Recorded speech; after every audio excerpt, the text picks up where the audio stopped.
ತರುಣ, ನನಗಿಲ್ಲಿ ಹೊತ್ಕೊಂಡು ಉರಿತಾ ಇದೆ. ನೀನು ಕುತ್ಕೊಂಡು ನೆಮ್ಮದಿಯಾಗಿ ಪಾಪ್ಕಾರ್ನ್ ತಿಂತಿದ್ಯಲ್ಲೋ.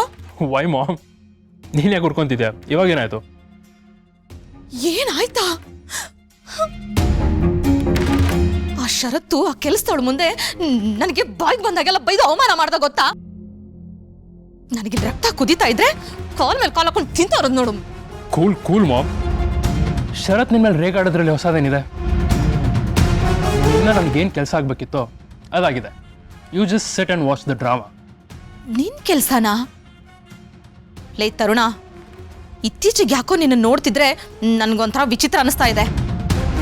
ಅಲ್ಲ, ನನ್ನನ್ನ ದುರ್ಗನ ಹತ್ರ ಹೋಗಿ ಅವಳಿಗೆ ಚುಚ್ಚು ಮಾತಾಡು, ಅವಳ ಕೆರಳಿಸು ಅಂತಂದೆ. ನಿನಗೆ ಅದ್ರಲ್ಲಿ ಯಾವ್ದ್ರಲ್ಲೂ ಇಂಟ್ರೆಸ್ಟೇ ಇರ್ಲಿಲ್ಲ. ಇವಾಗೇನೋ ಇದಕ್ಕಿದ್ದ ಹಾಗೆ ಇಂಟ್ರೆಸ್ಟ್ ತೋರಿಸ್ತಾ ಇದೆಯಾ? ಮಾಮ್, ಈಗ ಏನು ಕ್ವಶನ್ ಕೇಳಕ್ ಹೋಗ್ಬೇಡ. ಯಾಕೆ ಏನು ಅಂತ ನಿಂಗೆ ಮುಂದೆ ಎಲ್ಲ ಅರ್ಥ ಆಗತ್ತೆ. ಇಲ್ಲ, ಅದೇನು ಅಂತ ನನಗೀಗಲೇ ಹೇಳಬೇಕು. ಆ ಶರತ್ತು ಹತ್ರ ಬಾಯ್ಗೆ ಬಂದಾಗ ಬೈಸ್ಕೊಂಡು ಬಂದಿದ್ದೀನಿ ಅಂತ ಅಂದಮೇಲೆ ಏನು ಅಂತ ಕೇಳೋ ಹಕ್ಕು ನನಗಿದೆ. ಹೇಳು, ಆ ಪ್ಲಾನ್ ಏನು ಅಂತ ನನಗೀಗಲೇ ಹೇಳು. Mom, don't force me. ಎಲ್ಲದನ್ನು ಎಕ್ಸ್ಪ್ಲೇನ್ ಮಾಡ್ಕೊಂಡಿರೋಕ್ಕಾಗಲ್ಲ. ನಾನು ಹೇಳೋದನ್ನ ಫಾಲೋ ಮಾಡೋ ಅಷ್ಟೇ. ಛೇ, ಅಲ್ಲ ತರುಣ, ಇಲ್ಲಿ ಏನು ಆಗ್ತಿದೆ ಅಂತಾನೇ ನನಗೆ ಅರ್ಥ ಆಗ್ತಾ ಇಲ್ಲ. ಅಲ್ವೋ, ಆ ಹಿತ ಮೊದ್ಲೆಲ್ಲ ದುರ್ಗಾ ಅಂತಂದ್ರೆ ಪ್ರಾಣನೇ ಬಿಟ್ಬಿಡೋಳು.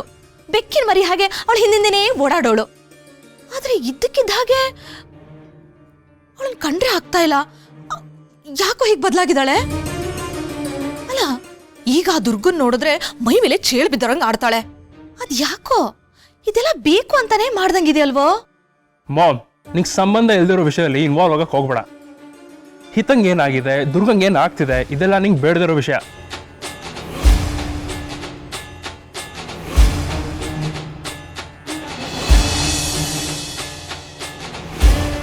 ತರುಣ್, ಈಗಾಗಲೇ ನಾನು ಈ ಮನೆಗೆ ಬೆಂಕಿ ಹಚ್ಚಿದ್ದೀನಿ. ಅದು ಅಷ್ಟಕ್ಕೆ ಆರು ಹೋಗಬಾರ್ದು. ಎಷ್ಟು ಸಾಧ್ಯನೋ ಅಷ್ಟು ಅದಕ್ಕೆ ತುಪ್ಪ ಸುರಿಯೋ ಕೆಲಸ ನಿನ್ನಿಂದ ಆಗಬೇಕು.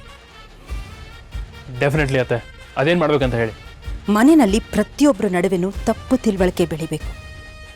ಒಬ್ರು ನೋಡಿದ್ರೆ ಇನ್ನೊಬ್ರಿಗೆ ಆಗಬಾರ್ದು. ಯಾಕೆ ಹೀಗೆಲ್ಲ ಆಗ್ತಿದೆ ಅಂತ ಯಾರಿಗೂ ಗೊತ್ತಾಗ್ಲೂಬಾರ್ದು. ಎಲ್ಲರ ನಡುವೆ ಆತಂಕ, ಗೊಂದಲ ಸೃಷ್ಟಿ ಆಗಬೇಕು. ಇದರಿಂದ ಹಿತನ ಮನಸ್ಸು ಮೇಲೆ ಗಾಢವಾದ ಪರಿಣಾಮ ಬೀರೋ ಹಾಗಾಗಬೇಕು. ಮನೇಲಿರೋರು ಯಾರ ಮೇಲೂ ಹಿತನಿಗೆ ನಂಬಿಕೆ ಉಳಿಬಾರ್ದು. ಆದರೆ ಅತ್ತೆ, ಹಿತ ದುರ್ಗನ್ ತುಂಬ ನಂಬ್ತಾಳೆ. ಹಿತ ಅವಳ ಮೇಲೆ ಇಟ್ಟಿರೋ ಟ್ರಸ್ಟ್ನ ಬ್ರೇಕ್ ಮಾಡೋದು I don't think it's that easy. I know Tarun, but you don't have to worry. ಆ ನಂಬಿಕೆನ ನಾನು ಪುಡಿ ಪುಡಿ ಮಾಡ್ತೀನಿ. ನೀನು ಮಾಡಬೇಕಾಗಿರೋದಿಷ್ಟೇ ತರುಣ್. ಮನೆಯಲ್ಲಿ ದುರ್ಗಾ ಹಾಗೂ ಉಳಿದವ್ರ ನಡುವೆ ಒಂದಲ್ಲ ಒಂದು ಮನಸ್ತಾಪ ನಡೀತಾನೆ ಇರಬೇಕು. ಆ ಥರ ಸಿಚುಯೇಷನ್ಸ್ನ ನೀನು ಕ್ರಿಯೇಟ್ ಮಾಡಬೇಕು. ಇದನ್ನೆಲ್ಲ ನೋಡೋ ಹಿತಾಗೆ ದುರ್ಗನ್ ಮೇಲಿರೋ ದ್ವೇಷ ಇನ್ನೂ ಹೆಚ್ಚುತ್ತಾ ಹೋಗುತ್ತೆ. I hope you understood. Okay ಅತ್ತೆ, ನೀವು ಹೇಳ್ದಾಗ ಮಾಡ್ತೀನಿ.